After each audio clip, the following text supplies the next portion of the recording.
We're going to use the Biot-Savart law. Biot-Savart. Sometimes, for some reason, people say it's the law of Biot and Savart, but typically Biot-Savart law.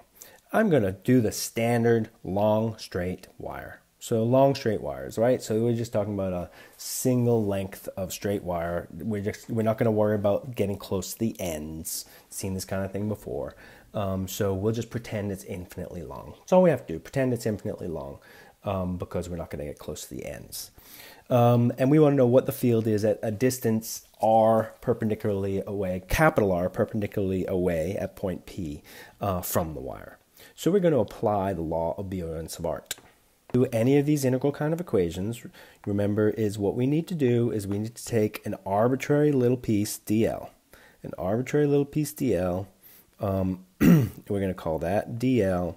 And it points to the right because it points in the direction of the current. And dl is a distance little r from P. Okay, so we got to draw these pictures carefully.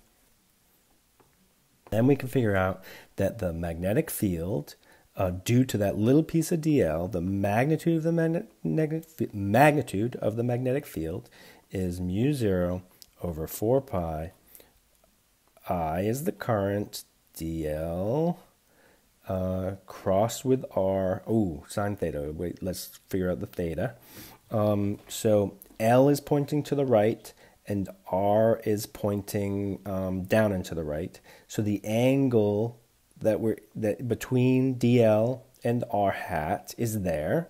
So that's the theta that we drew, sine theta over R squared.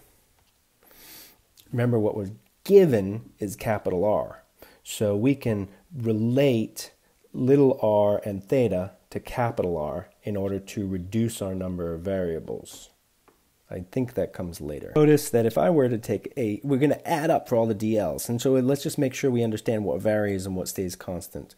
So if we're taking this dl as another dl, what's going to be different is little r is going to be different, theta is going to be different, but everything else is going to be the same, right? So the two variables here to note are theta and r vary for the different dl's as we add them up to find the total b, and we're integrating over dl. So these are our three variables that we got to find the relationship between. Integration variable. None of them are constant, so we can't pull them out of any integral. So when we go ahead and integrate that the magnetic field is the integral of dB, what we get is the constants mu 0 over 4 pi. I comes out of the integral, but it's the integral of dl sine theta over r squared. But I did make a little bit of a mistake here. Not really, but I left a thought out. The mistake is that this is a vector. dB is a vector, and it's into the page. And so what we got to do is we got to add up, when we do the integral, we got to add up the vectors. But what we notice is that all of the vectors dB are into the page, so they add like scalars. That's important, right? So we don't have to take components. We don't have to take components because they add like scalars, because all of the DLs end up giving us a field into the page. So they add like scalars. So I can just write that the sum is just mu 0 over 4 pi I, the integral of dl sine theta over r squared into the page. We've got to do this integral, but notice that we do have, like I said, three variables that we got to relate to each other. dl, which is not the same as dr, because dr points along the r vector, dl points along the current, and theta. But L, we're going to define something called L.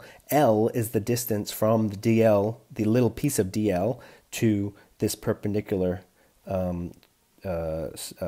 perpendicular R, right? So we can make that whole triangle. That's L. And DL is in the same direction as L. Those two are related. DL is the infinitesimal vector L. So anyway, so once we've defined that L, we can see that we can relate all of our variables, DL, theta, and R, because L squared plus r squared, capital R squared, equals little r squared. The geometry of the right triangle, and then we can relate theta as well by saying, oh, look, so sine theta, which we have a sine theta in here, we know that sine theta is equal to the opposite, capital R, over the adjacent little r. So with these two geometry of the right triangle equations, we have now related all three variables so we can do this integration. We've carefully written down Beer-Savart law. We have added up all the dBs. Notice that all the dBs are pointing in the same direction, so they add like scalars. And we have related the variables, the things that will change as we move along the wire. We've related them by the geometry of the right triangle, so that we can now make the integral into a single variable. I'm going to make a substitution and put everything in terms of a single variable. So I can write, therefore, b is equal to mu 0 I over 4 pi times the integral. Oh, I made a mistake here. Hopefully I didn't over here. Yeah, which hopefully you caught, which is that I had already taken I out of the integral. We've got dl. Sine theta is r over r. And okay, but we have an r squared on the bottom here. Whoops, try again. We have an r squared on the bottom here. So now we've got, without making the other substitution yet, mu 0 I over 4 pi integral of dl capital R over r cubed, right? Because we have the r over r on top and the r squared on the bottom. Notice that capital R is a constant, right? Capital R is a constant. That is the perpendicular distance to the point P of interest. Capital R doesn't change as dl changes. And so that can come out of the integral. And so we've got mu 0 I capital R over 4 pi integral. And now I'm going to make a substitution in order to make r cubed in terms of L. Notice that r squared is L squared plus r squared. So r cubed, do the math, is L squared plus r squared to the 3/2. That's capital R, that's capital R, that's capital R. There we go. Okay, little r squared is big L squared plus big R squared. So little r cubed is big L squared plus big R squared to the 3/2. Okay, so now this integration is over one variable because capital R is a constant, and now we can do this integration. But what are our integration limits? What are the integration limits? We're integrating over the variable L, right? So where does L, what are the limits of L? If we're looking at the point P, right, we're looking at this point, L is the distance that we can go in that direction or the distance that we can go in that direction. So how far can we go in either direction? Remember that it's a long straight wire. So we could say, oh, well, it's a long straight wire of length 5 meters, but we're assuming that we can't get anywhere close to the edges, so it might as well be infinite. So we're going to do this integral from minus infinity, L equals minus infinity, to L equals plus infinity. That's what we mean by a long wire. And then, so now how do you do this integral? It's my favorite question. You do it in Wolfram Alpha, or integral calculator, or you know how to do this kind of integral. There you go. Okay, there you go. I used Wolfram Alpha, and I'm not sure why it wrote it like that, right? This was our integral. But that is 2 over r squared. So we can go ahead and plug that back into our integral. So this is equal to mu 0 I r over 4 pi times 2 over r squared. And so that gives us mu 0 I over 2 pi r. So the magnetic field, and we didn't write from the beginning. That was the magnitude. That's into the page, ... for direction, into the page. Whoops, into the page. So this is an important result because it's a common one, a long straight wire, a very common one, right? We can approximate a lot of wires, current carrying wires, as long straight wires. Common ones are a long straight wire and a circle. Those are the two common ones. So for the long straight wire, current I, the magnetic field at a distance r perpendicularly away, mu 0 I over 2 pi r. The magnetic field is that, and it is into the page. And we got to be careful about what we mean into the page, because not into the page above and below. It's into the page below the wire. Above the wire, it's out of the page.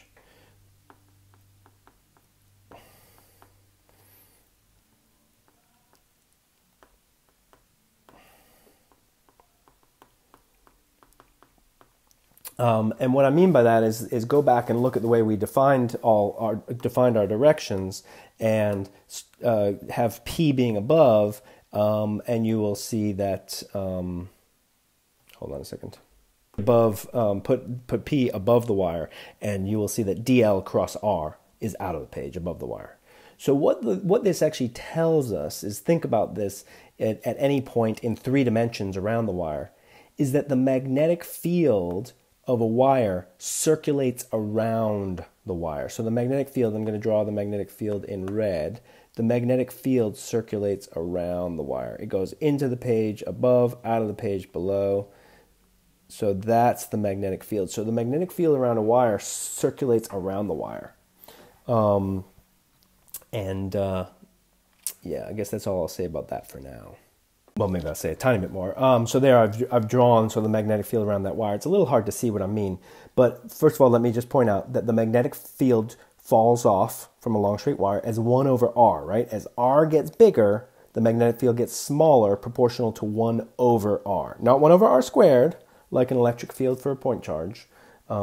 Magnetic field for a long straight wire falls off as 1 over r. And the direction of the magnetic field is around the wire. I'm going to show it in a slightly easier way here, or just something I stole from the internet. Hopefully it's obvious.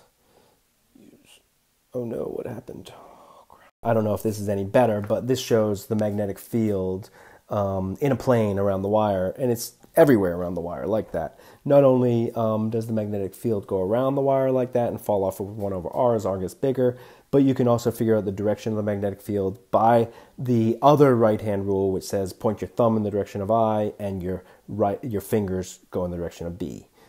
These right-hand rules are prolific. You can always just point your thumb in the direction of something and your fingers point in the direction of something else with your right hand. But B goes in the way that it's shown in this image. Okay, so next we're probably going to take a little break from Beer-Savart law and just think about this result, because the magnetic field of a straight wire is pretty ubiquitous, and use that in a couple of examples. All right, see you later.